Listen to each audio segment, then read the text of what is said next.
Hello, everyone. I wanted to take this moment to share a little meditation prayer offering, ofrenda, centering that I'm doing in this moment for 2023. And maybe it will be of help to you too. I've got a few special decks here that I was going to draw from. I've got my Jesus Cristo candle, my Kachina dolls, my special sacred portal and steps, and my chalice, and some other special things. I'm going to kick it off, and I've got Daisy here too, sweet Daisy. I'm going to kick it off, I think. We've got the Divine Feather deck that a dear friend and fellow artist and sacred sister gave to me. Don Miguel Ruiz, the Four Agreements, and then another magical deck, beautiful patterning that's based on botanicals and herbs and medicinals found in nature that another dear friend and sacred healing sister gave to me. Okay, here we go. So I'm going to pull from this one first. It's got all these beautiful feathers on it. So I'm going to fan these out and draw one. Stand by. Okay,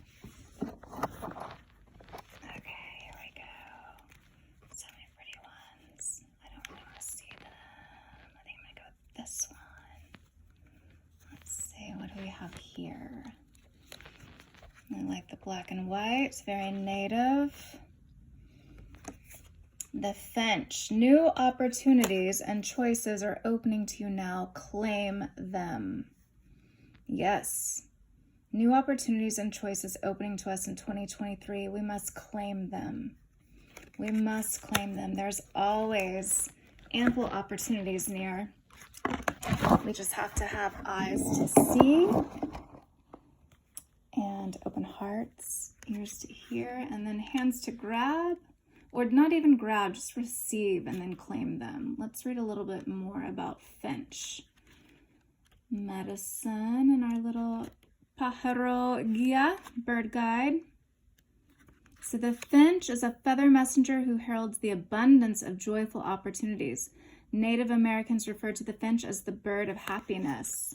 Yes, and as I mentioned, it reminded me of native imagery and feather pattern with that stark white, kind of polka dot and black. So yes, bird of happiness, according to Native Americans. They believe the bright yellow color of this bird, which you can see has got a yellow head and crest, was a gift from the gods that would bring bright joy, yes, abundance, yes, and freedom, yes, into their lives. They also thought the song of the finch was the pure sound that announced the arrival of spring, which meant new opportunities and increased activity. Yes, spring, rebirth, growth, blossoming, yellow, association of joy. Finch's many varied species remind us of the endless array of choices that life provides. Yes, new opportunities all around. This feather messenger has brought you the gift of abundance in the form of opportunity. Finch lands lightly as it is filled with a high vibration of new activity. Are you going too fast to see it? Are you managing your energy so that you will be ready when opportunity strikes? We don't want to burn out. We don't want to just breeze through. We have to take it in stride, take it in a good pace, slow down when we need to slow down so that we can see. Balancing activity with the rest can set the perfect stage for new openings to emerge. Remember that Finch also reminds us through its lightness and connection to air to watch our mental activity in this way as well. Absolutely. Mental well-being. Energies associated with the Finch are vitality, energy itself, and abundance. Who doesn't want more abundance in this New Year? Season for the Finch is summer. And we have element element of air, color white, brown, red, gray, yellow. Affirmation, I am ready to embrace and welcome new abundance and light. Absolutely. Claiming abundance and light, the song of joy and renewal from the Finch, 2023, claiming this. Okay, now let's pull from Don Miguel Ruiz, the 4 Agreements. If you're not familiar with him, you should be. Toltec traditions, Toltecs, indigenous peoples of Mexico. I've gotten to have the privilege of actually being with a Toltec shaman man years ago when I worked with a Latin American museum in town, Mexicarte. And I got to actually do a sweat with him and receive my Toltec name, which was really, really special. That is for another day. But let's see. Don Miguel, we're going to pick from you, based in Toltec tradition, the 4 Agreements, how to navigate our lives with integrity, humility, yet confidence, boldness. I'm going to go with this rojo one. Imagine that. Oh, yes. Yes. Express your love. Be impeccable with your word. Being impeccable with our word. That is one of the pillar 4 agreements of Don Miguel Ruiz. Be impeccable with our word. Express your love in 2023. The human mind is like a fertile ground where seeds are continually being planted.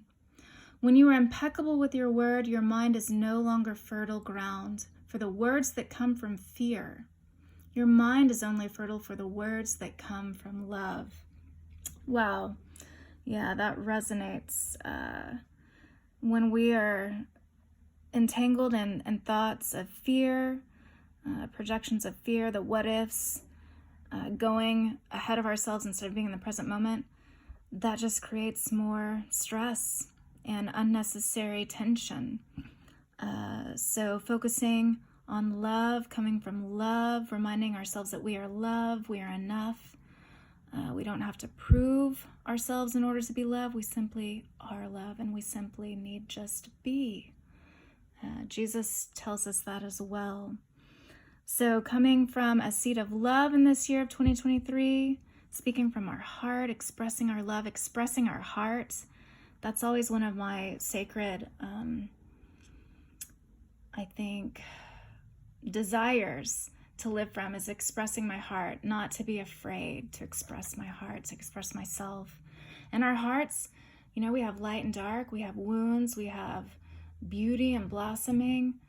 There's so much mystical things packed into our hearts. So this is a wondrous place to live from and to explore. Exploration of our hearts in 2023. Beautiful. Thank you, Don Miguel Ruiz. Okay, now we have our beautiful deck of medicinal herbs. Please ignore my not so lovely fingernail job. Something in 2023 I'm going to focus on more, self-care. Let's go with this one. Crack open the rose. Oh, my beloved rose. There's a little love sacred seed there. Some roses that I picked before the freeze. I love roses. They appear in a lot of my performance pieces. So the rose we can learn more about in this divine, beautifully illustrated book on herbiary. Again, my dear friend and medicine healing woman gifted me. Page 56. This is a really lovely book. Beautiful pictures and insights. Okay, there's our sacred rose and a sword. Crack open with the rose. In 2023. Hello, everybody. Yes. That rose sighs as she contemplates Rainer Maria Rilke's take on relationships. Yeah, if you're not familiar with Rilke's words and poetry and prose, enlighten yourself this new year. Rose adores poetry, but despite popular belief, She simply can't countenance mushy love. Rose knows that to experience love in full, you need to be strong, a vessel, while at the same time cracking open. A contradiction? No. No more a contradiction than flowers and thorns. I knew it would come around to the thorns. Murmurs the rose. Rose reminds you to embrace dualities and say both and instead of either or. That balance. It's not black and white. Find that middle ground which the world needs desperately right now. Once the realization is accepted that even between the closest human beings, infinite distances exist, a wonderful living side by side can grow. If they succeed in leveling the distance between them, which makes it possible for each to see the other whole against the sky. That's poetry in and of itself. Again, holding that space for both sides, both views, both parties. The softness of the rose, the prick of the rose, the light and the dark. That's the balance we want in our lives and our relationships. Let's see, what else does it say? Wear your thorns. Like rose, we have been cultivated for beauty. Who doesn't love beauty? Male or female, we tend our appearance, choosing clothing, colors that complement our complexion, styling our hair. Again, I'm going to do some of that this year for self-care. And adorning ourselves with jewelry or makeup. And like hybrid roses, as we cultivate ourselves, it's easy to become rather thornless, trying to hide those thorns, those flaws, those imperfections. We all do it. Less of that this year.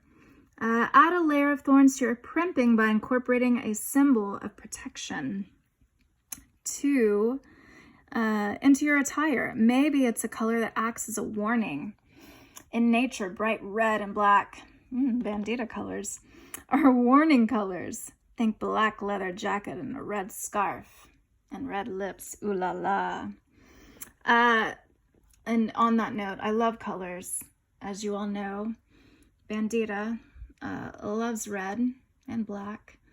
For me, red is an activated color. It's a color that I associate with our hearts. Passion, sensuality, activation, rawness, va-va-voom. I also love blue. Some may also know me as Cobalta, a select few. I love blue. It's an activated electric color. Cobalt, electric blues. Frida loved them too. This year, I might be channeling some green for abundance and peace, tranquility, healing. It's the color associated with our heart chakra. Beautiful shades of green found in nature.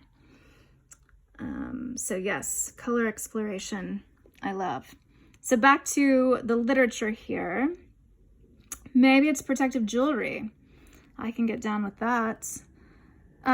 Celtic cultures wore amber for protection, and some Native American tribes wore turquoise. If you're a Libra, turquoise and opal, these are colors that you might, and stones that you might gravitate towards. My Libras out there. If you have long hair, try adding hair sticks. Interesting. I don't even know what hair sticks are, but I'm intrigued. Symbolic weaponry to your updo. Okay, give a little edge, fierceness. Occasionally you can find hair sticks made from porcupine quills. Yes, let's go native. You'll feel like a rose with your very own thorns. Notice how your awareness of these thorns makes it easier to walk the world with an open heart.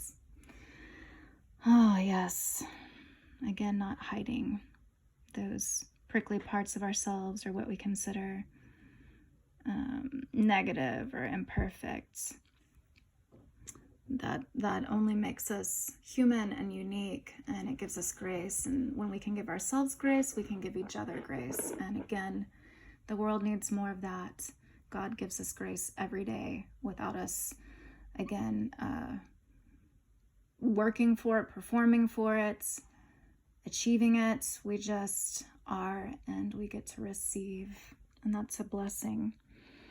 So to wrap this up, reflection of the rose, see yourself whole.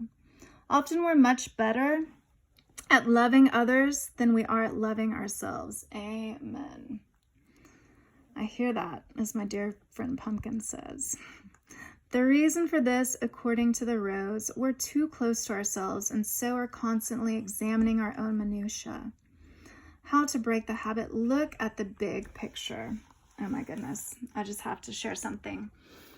Speaking of big pictures, so on New Year's Eve, I spent it here in mi casita. I needed some grounding time, some lacy time, and so I stayed put, and it was actually really lovely. I did watch Miley Cyrus and Dolly Parton's sensational, phenomenal New Year's Eve program on TV, and one David Byrne, who I am quite inspired by, enamored with, intrigued by. He performed, and I've actually had the pleasure of crossing paths literally with David Byrne a few different times, and I know that's no coincidence. There's more to come from that. But aside, I had a little ritual ceremony with myself that evening, and this sacred scroll in illuminated electric gold I had on my altar, as you can see here, in this little special portal. And I opened it. I didn't know what it was going to say, but this was the message that I was intended to receive at the strike of midnight for New Year's, for this upcoming new year of 2023. It says, remember, we don't always see the full picture, but God does. Thank goodness for that. We don't always see the full picture, but God does. So when we're not sure what exactly, if we're up or down, sideways, or in between, and we're grasping to understand things or make sense, or even just know where our next step should be, remember, God, He's already choreographed the dance. We just have to be willing to show up and get out on the dance floor, and He'll guide us and lead us, and the rest will mystically and magically come together. Life is a dance. So I think that's very fitting, that message of the whole picture, as we return to the rose and remembering to look at the big picture. What kind of friend are you? These are some good questions to ask ourselves in this new year. How do you care for, nurture, or protect the people you love, including yourself? And are you loving yourself? That's really important. How do you care for, nurture, or protect yourself? Yep. What are you exceptionally good at? And there's always something uniquely innate within ourselves that we have been gifted, even if you don't think so. Be curious, just lean into it. And if something gives you joy, well, do more of this. If your soul had a color, what color would it be? Back to that color wheel. Gold, electric, shiny, sassy, a royal, regal purple, deep and spiritual, a bright, beware, activated, adventurous orange. When we can't see ourselves whole, we pick and pull at our tiny imperfections, turning them into gaping wounds and fatal flaws. Zoom back, see yourself whole against the sky. Amen. Another dear sacred sister once walked me through an activation of imagining I was in a hot air balloon that just was slowly rising above all the demands, distractions, noise, stimuli, and just kept getting more and more raised up and quiet hush from that. And as you can imagine, as you're traveling that hot air balloon, looking down, things become very small. And all those things that you thought were so big or important or essential or needed to be done and happen right now, or know the answer right now, or whatever it might be, you started realizing it doesn't really matter. And there's always space and room to collect yourself and your thoughts and get quiet, get still, get centered, get in line, in alignment with your higher self, with your creator, with God, whatever you want to see that as. that union and creating space for that is so important, especially at this time and in our over fragmented, fractaled, stimulated lives. With social media, which I'm grateful for because I can share things like this if I so choose. But we've got to just turn it off and get still and quiet so that we can actually hear what God is saying in our hearts, and the words of grace and comfort and security and guidance and wisdom and love and mysticism that God so deeply wants to share with us. So I'm sending you all the greatest blessings and abundance and peace and healing of mind, body, heart, whole heart and spirit, living from your whole heart, not holding back, not trying to hide your imperfections, but living from a place of health, wellness, joy, and abundance, and anything's possible. So thanks for sharing this time with me, and I'm holding space and prayer for you. Thanks for doing the same for me too. And Daisy says, very good. Signing off. Take it easy. Don't sweat the small stuff. All right. Blessings. Amen.